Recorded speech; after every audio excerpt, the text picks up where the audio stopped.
আগামী 25শে মে ভারতের গোয়ায় শুরু হবে সাফ নারী চ্যাম্পিয়নশিপ। টানা তৃতীয়বার শিরোপা জয়ের লক্ষ্য বাংলাদেশের। আসন্ন সাফের প্রস্তুতির অংশ হিসেবে বাংলাদেশ বর্তমানে থাইল্যান্ডের ব্যাংককে ক্যাম্প গড়েছে। সেখানে 15 দিনের ক্যাম্পের পাশাপাশি প্রস্তুতি ম্যাচও খেলছে। গত 11ই মে থাইল্যান্ড নারী ফুটবল লিগের ক্লাব কাশেম বুন্ডিতের বিপক্ষে প্রথম প্রস্তুতি ম্যাচ খেলেছে তারা। এ ম্যাচে 2-0 গোলে জিতেছে বাংলাদেশের মেয়েরা। আগামী 17ই মে দ্বিতীয় প্রস্তুতি ম্যাচে বাংলাদেশের প্রতিপক্ষ থাইল্যান্ডের দ্বিতীয় বিভাগের দল ব্যাংকক স্পোর্টস স্কুল ক্লাব। এ ম্যাচের আগে অনুশীলনে ঘাম ঝরাচ্ছে নারী দল।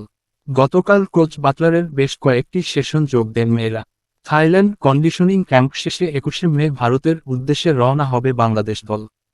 এবারের সাফে বি গ্রুপে বাংলাদেশের প্রতিপক্ষ স্বাগতিক ভারত ও মালদ্বীপ। 29শে মে মালদ্বীপের বিপক্ষে ম্যাচ দিয়ে শিরোপা ধরে রাখার মিশন শুরু করবে বর্তমান চ্যাম্পিয়নরা। 31শে মে গ্রুপ পর্বের হাইভোল্টেজ ম্যাচের প্রতিপক্ষ শক্তিশালী ভারত।